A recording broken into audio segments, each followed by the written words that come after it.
I've owned a Rambo the 1000S for 27 years, and in all those years I've often talked about riding to Mandello, and in 2022 I finally got around to doing it.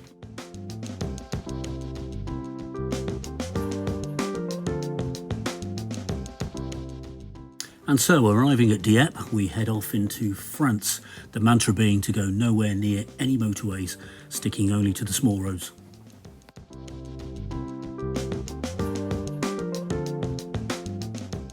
I've not done this kind of ride across France since the late 1980s, and I wanted to see if it was still a fantastic country to amble across, taking your time and enjoying the scenery.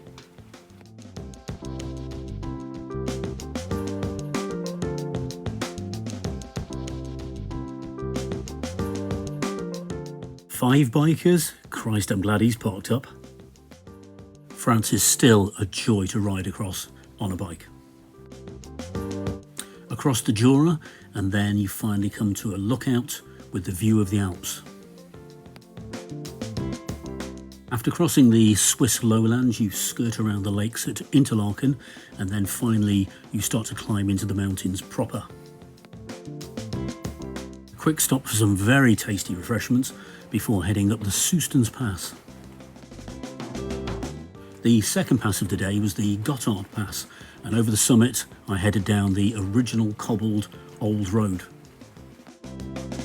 Next day the weather had turned a little bit inclement, but we still had to climb the St Bernardino, followed by the Splugen Pass, and over those two passes took us into Italy. Well, I've just arrived finally at Lake Como. I'm in some little village right by the lake. It's rather pretty. I didn't want to post anything about this journey until I really got to more or less the end of it, just in case it all went pear-shaped. But 4 days, this is my 5th day, crossing France, Switzerland.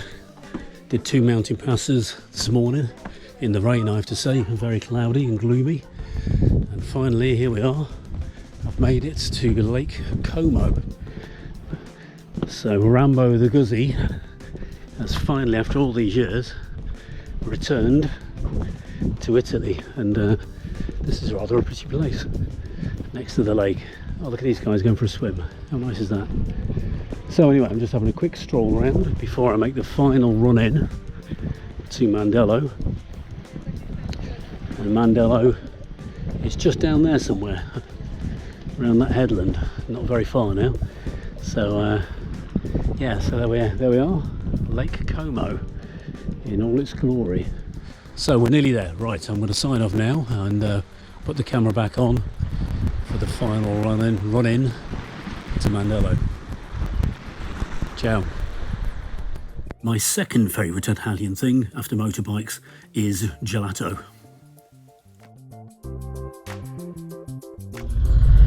We have arrived.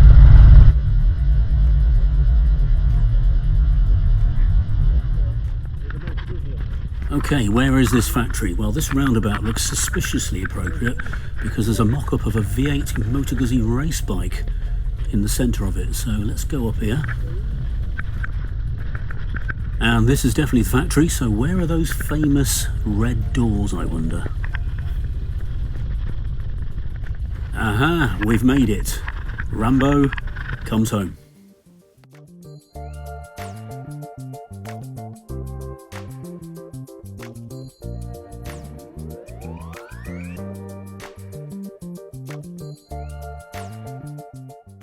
And next morning we dropped in on the factory one more time to say arrivederci, and then we headed off into the Italian Alps.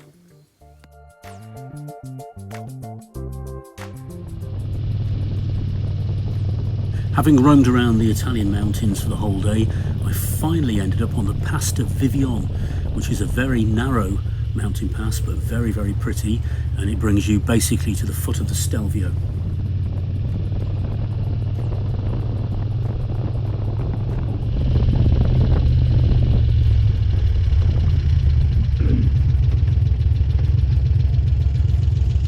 Guessing that's the top.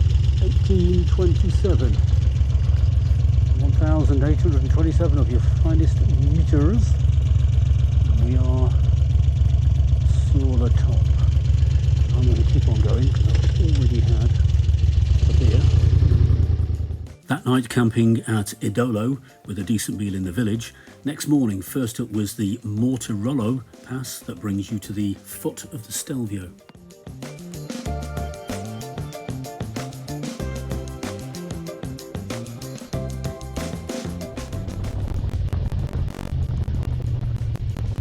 And so begins the Stelvio. The lower reaches from this direction are full of tunnels, but as you move your way up the mountain, it turns into the famous switchbacks.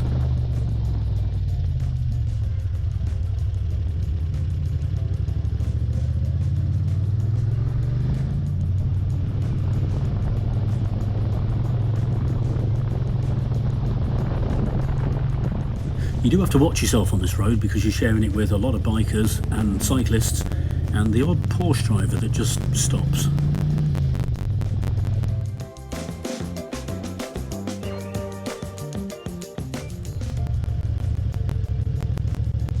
As the road gets more twisty, the scenery gets more spectacular, so you are between looking at the scenery and watching where the next bends come in.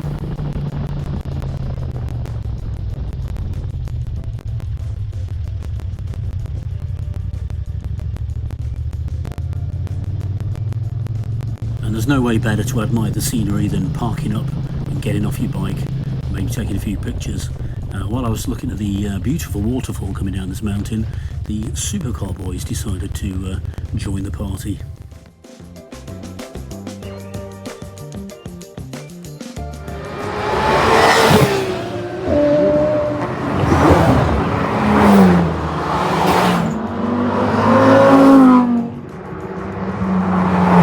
Clarkson's wrong, bikes are way cooler. On this side of the Stelvio, this is probably the steepest section, with numerous hairpin bends all linking together to get you up to a much larger valley further up.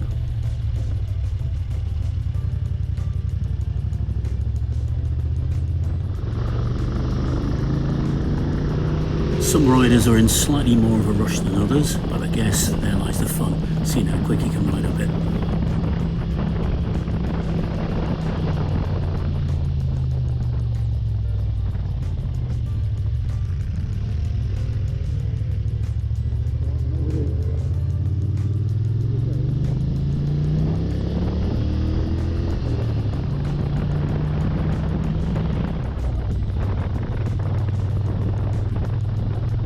I've cycled quite a few mountain passes in France, and I have to say the Stelvio would be a fairly stiff challenge.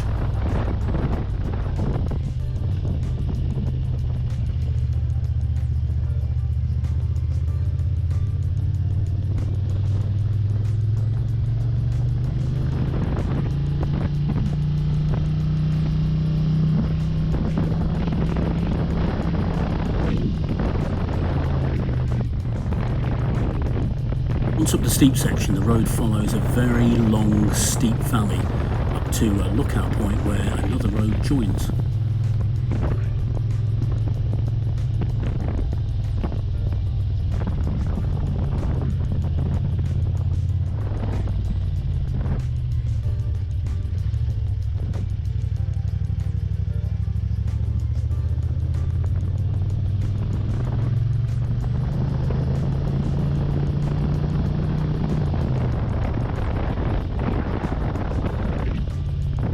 At this point, you're right on the border between Italy and Switzerland. If you go straight on, you head into Switzerland, whereas if you bear right and follow the Stelvio, you stay in Italy.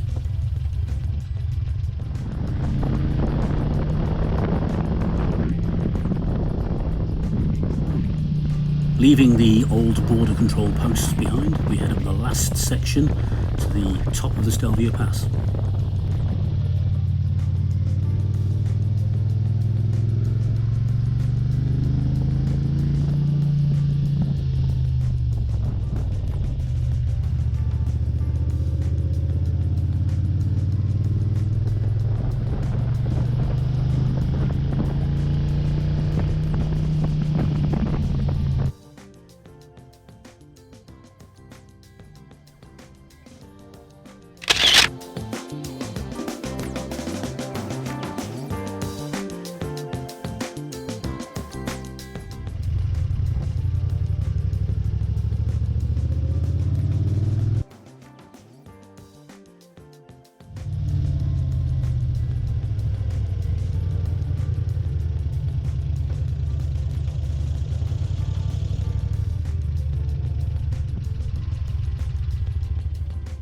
And so we arrive at the top of the Stelvio Pass, and it seems that the tradition up there is to have some street food by way of a large sausage butty.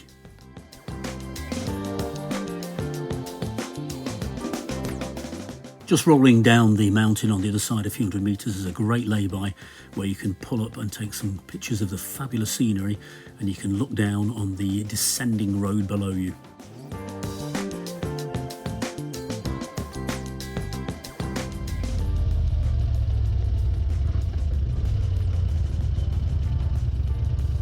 Descending the other side of the Stelvio, the scenery is absolutely spectacular, with huge glaciers hanging off the tops of the mountains. You do have to watch yourself on the hairpin bends, mind.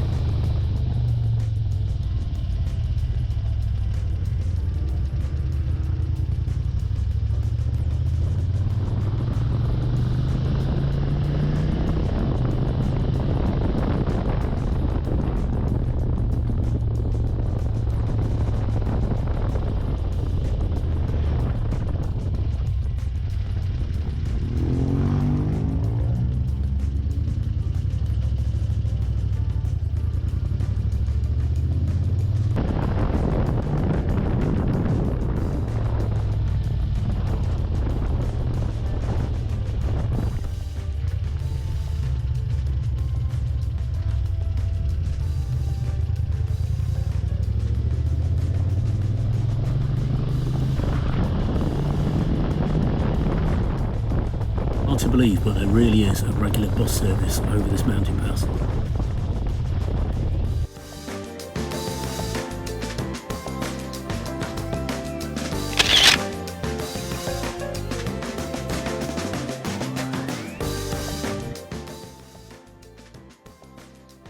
Quick stop at this cafe with the most monumental view, and I was lucky enough to witness the cows being brought down off the mountains for the winter. Hello. That evening, crossing over into Switzerland, the wind swung round to the north and the temperature plummeted. After a very chilly night in the tent, I woke to snow flurries. My planned route through Davos was closed, so I had to follow this grand valley all the way down to St. Anton.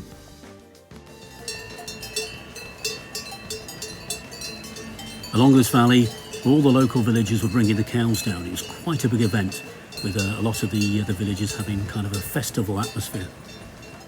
Unperturbed by the talk of snow over 1,600 metres, I still had to go at the St. Anton Pass, and sure enough, there was a lot of snow up there.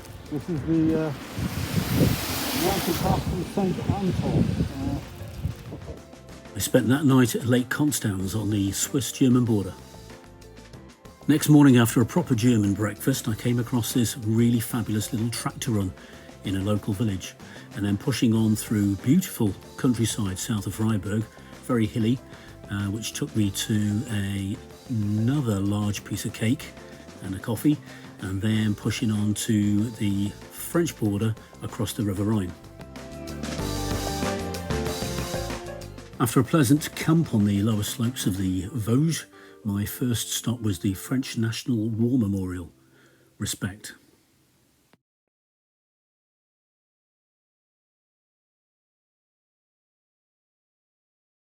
Well, once again I find myself on the Grand Ballon in the Vosges.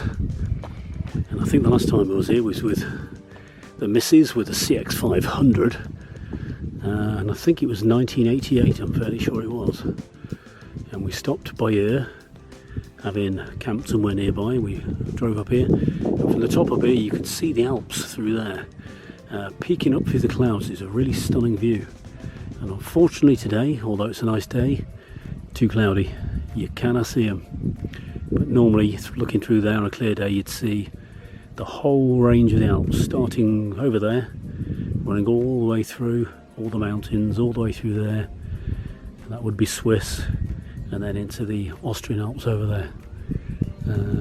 That's the Rhine Valley down there, a big flat river plain, a big river, so it's got a big floodplain.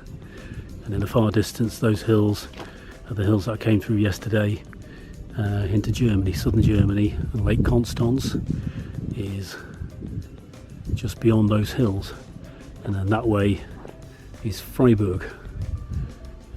So the French-German border. So the war graves that I saw earlier is just over that hill there. It's a major national monument to the First World War, and we always think of the First World War as being on the Somme in northern France, but the line came all the way down here. As far as I know it, the whole length of France, there was a line of defence and battles all the way along it. Incredible. But there we are. A lovely place, the Vosges Mountains. And there's another war memorial and the observatory. Phew, not a GS in sight. On this route I also passed Italian, German, American and this British cemetery. My penultimate night was camping on the farm, as cheap as chips and run by lovely people. Through the picturesque Champagne region, where some time ago this happy monk added the fizz to wine.